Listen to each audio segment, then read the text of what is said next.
Now, meantime, the Northern Cape Heritage Celebration is taking place in Platfontein with Xun and Khwe people. The colourful celebration showcases the rich history of both tribes of the San. For more, we cross to SABC News' senior reporter, Ulrich Hendriks. Good afternoon to you. What's happening there, Ulrich?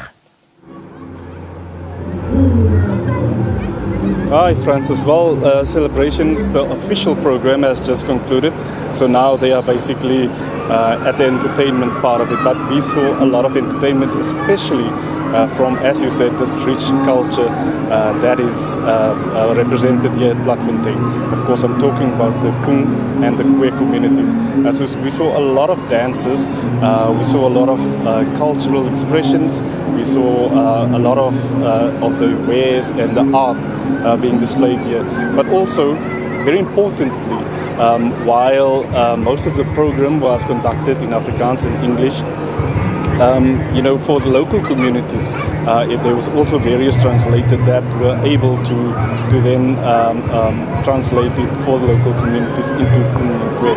And of course, a lot of people actually coming to this area to partake in this.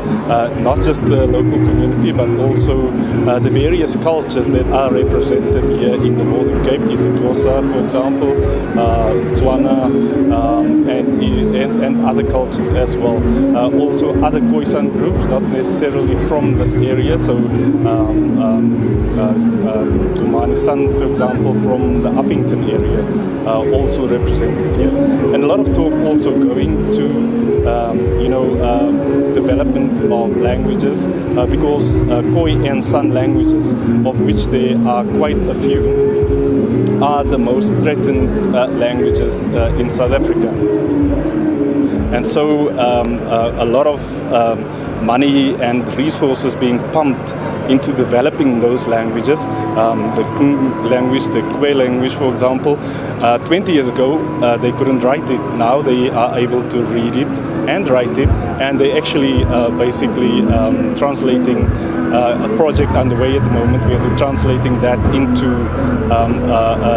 the Bible into those two languages. We see the same thing happening in the Uppington area, where the critically endangered new language about a year ago reached they launched a dictionary, for example. So a lot of ongoing support for these various languages here in the Northern Cape. Francis?